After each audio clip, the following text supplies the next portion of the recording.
Ada makna-makna yang tidak bisa diwakili oleh kata, karena kata terlalu miskin untuk mewakili makna.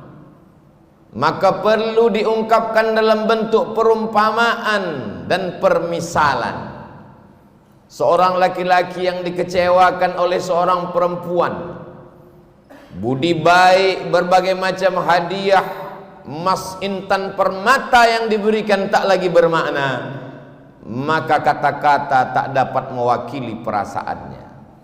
Dia akan mengungkapkan dengan perumpamaan, cintamu bagaikan air yang jatuh ke daun keladi, jatuh tertumpah namun tak berbekas.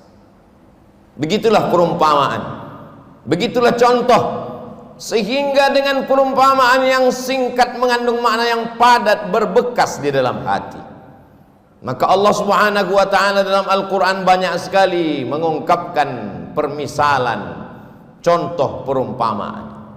Ketika Allah bercerita tentang rumah, inna awhanal buyuti la baitul ankabut, rumah yang sangat lemah, rumah yang sangat rapuh dan mudah tumbang adalah rumah sarang laba-laba. Membuatnya sulit, rumit, jelimet, susah dan payah. Tapi menghancurkannya, bahkan hanya satu hembusan nafas pun sarang laba-laba akan hancur. Maka jangan sampai kita membangun amal-amal kita ini seperti bangunan sarang laba-laba, membuatnya lama dengan segala kesulitan dan kesusahan serta kerumitan, tapi hanya satu pukulan tangan, bahkan hembusan nafas, dia hilang, tak bersisa sama sekali. Bagaimana dengan iman? Terlalu panjang kalimat bercerita tentang iman, maka Allah berikan perumpamaan.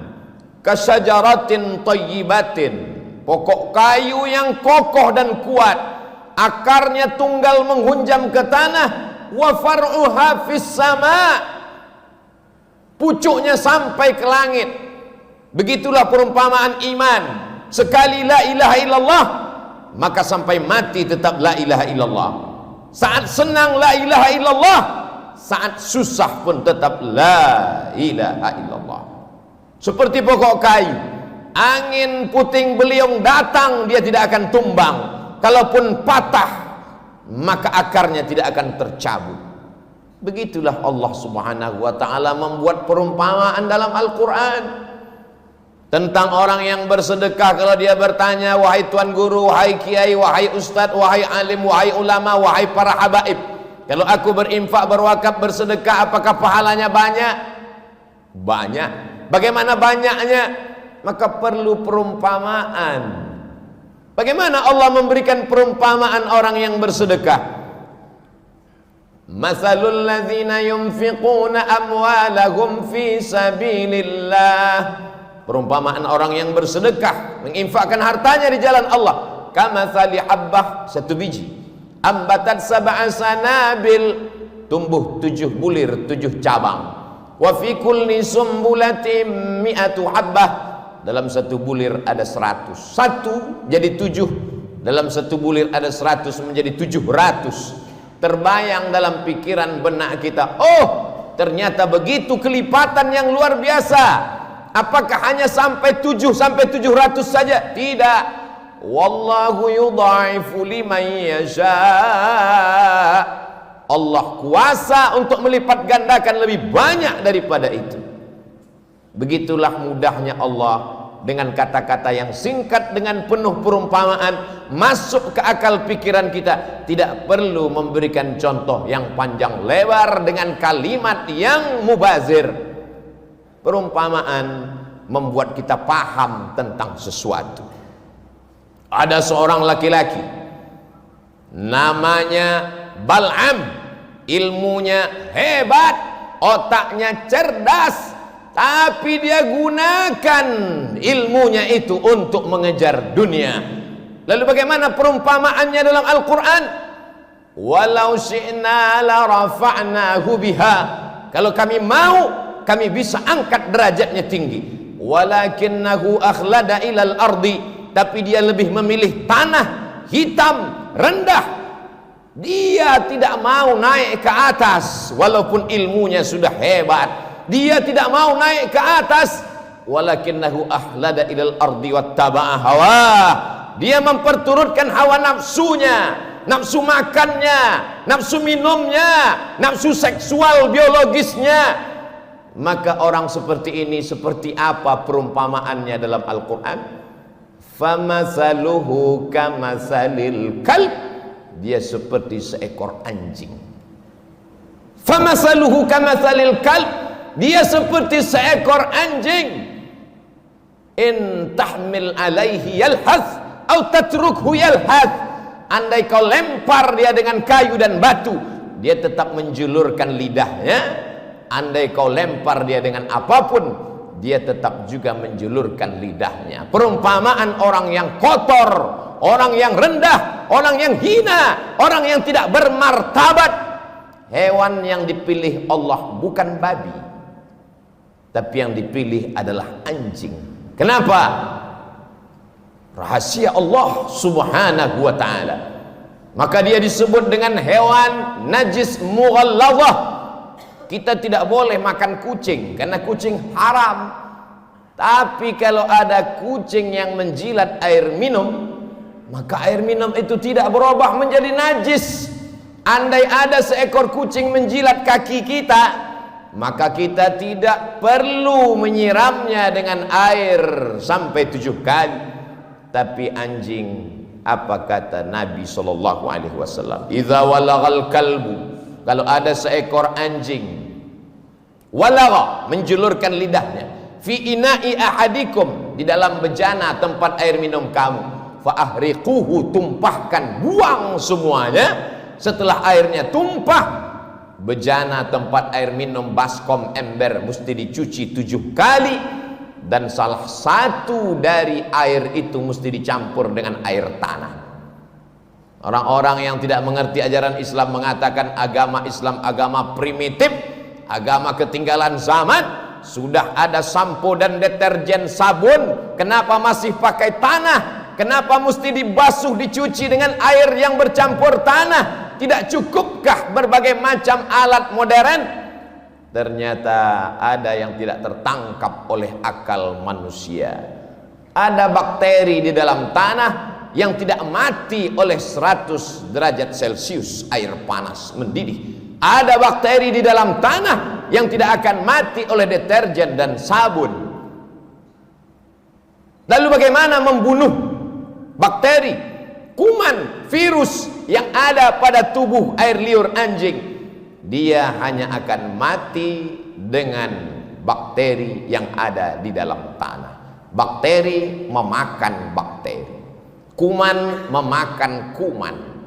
Maka bagi yang mereka mengerti tentang teori vaksin, memasukkan virus jinak ke dalam tubuh untuk melawan virus yang dahsyat. Sesungguhnya di dalam tanah itu ada virus bakteri yang akan melawan bakteri yang ada di dalam air liur anjing. Itu hanya dapat dipahami oleh manusia yang takut kepada Allah subhanahu wa ta'ala. Tapi ada kalanya Allah subhanahu wa ta'ala menyebut anjing dalam satu ayat surat Al-Kahfi yang dibaca pada hari Jumat, siang Jumat, petang Jumat. Yang sudah membaca surat Al-Kahfi hari ini alhamdulillah. Yang belum membaca selesai sholat Jumat segera dibaca sampai nanti petang asar, ba'da asar hari Jumat, waktu mustajab berkabulnya doa. Jangan sampai tenggelam matahari Jumat kita belum membaca surat Al-Kahfi. Dalam surat Al-Kahfi ayat 22 berulang kali Allah menyebut makhluk ini.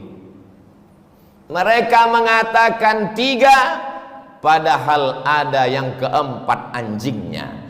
Mereka mengatakan 4, padahal ada yang kelima. 5, ada yang ke-6. Mereka mengatakan 7, yang ke-8 adalah anjingnya. Mengapa makhluk yang hina, yang rendah ini disebutkan Allah berkali-kali dalam satu ayat, dalam satu surat? Bukankah dia makhluk yang najis berat? Bukan dia makhluk hina dalam ayat lain? Allah ingin menunjukkan walaupun seekor anjing, tapi kalau dia mengawal Ashabul Kahfi, anak-anak muda yang memperjuangkan agama Allah, diangkat Allah derajatnya. Begitulah Allah Subhanahu wa ta'ala memberikan permisalan, contoh dan perumpamaan. Pemilihan itu bukan akal manusia, bukan kata-kata Nabi Muhammad sallallahu alaihi wasallam. Wa ma yantiqu 'anil hawa, dia tidak mengikuti hawa nafsunya. In huwa illa wahyun yuha, melainkan wahyu dari Allah Subhanahu wa ta'ala. Dimanapun umat Islam sampai, maka yang pertama kalimat keluar dari mulutnya adalah Allahu Akbar, Allahu Akbar. Begitu seorang sahabat Nabi, panglima besar perang, jenderal bintang 5 bernama Amr bin As sampai ke Mesir, maka dia membangun Masjid Amr bin As. Setelah masjid dibangun, kalimat pertama yang berkumandang di Afrika Utara, negeri tertua penuh dengan peradaban, tempat Fir'aun berkuasa, hari itu kalimat yang berkumandang menggelegar di atas bumi Afrika, Allahu Akbar. Setelah nama Allah, maka nama Nabi yang paling mulia. Tidak ada alam semesta kalau tidak ada dia, tidak ada surga, tidak ada aras kalau bukan karena dia. Maka kalimat yang paling tinggi setelah Allah, asyhadu anna Muhammadan Rasulullah. Tidak ada yang lebih hebat daripada itu. Kalimat yang paling tinggi adalah seruan azan. Binatang yang paling rendah, paling hina, paling kotor, paling najis adalah anjing. Lalu bagaimana mungkin bisa tersilap dan tersalah mengumpamakan azan dengan anjing? Maka sesuatu yang tidak mungkin masuk di akal manusia.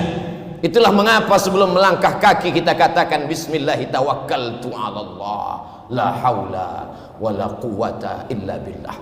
Dari bumi Lancang Kuning aku akan pergi ke bumi Pasundan. Aku akan menemui saudara-saudaraku sebangsa setanah air. Kulangkahkan kakiku atas namamu ya Allah. Yang akan kusampaikan adalah kalammu ya Allah. Yang akan kuceritakan adalah sabda Rasulmu ya Allah. Jangan sampai aku salah ucap, salah kata. Kita selalu berdoa meminta bimbingan Allah. Sampai-sampai sebelum membaca Al-Quran pun tetap dikatakan, فَإِذَا قَرَأْتَ الْقُرْآنِ, kalau kau mau baca Quran, فَاسْتَعِذْ بِاللَّهِ, minta lindung kepada Allah. Supaya apa? Jangan salah faham, jangan salah pikir, jangan salah omong. Karena tidak akan mungkin terjadi menurut akal logika manusia seruan yang tinggi, yang hebat, yang gagah perkasa ketika anak manusia lahir. Pertama kali matanya melihat dunia, yang dibisikkan ayahnya pertama kali telinganya adalah asyhadu an la ilaha illallah. Dan di saat ayah akan mati, meregang nyawa, tatapan yang terakhir dia lihat adalah tatapan anak lelakinya yang dulu menatapnya pertama kali lahir ke dunia. Suara yang ingin dia dengarkan adalah suara anak lelakinya yang dulu dia azankan saat lahir ke dunia. Maka kalimat yang dia bisikkan ke telinga ayahnya adalah la ilaha illallah. Itulah mengapa kita rindu pada kalimat itu.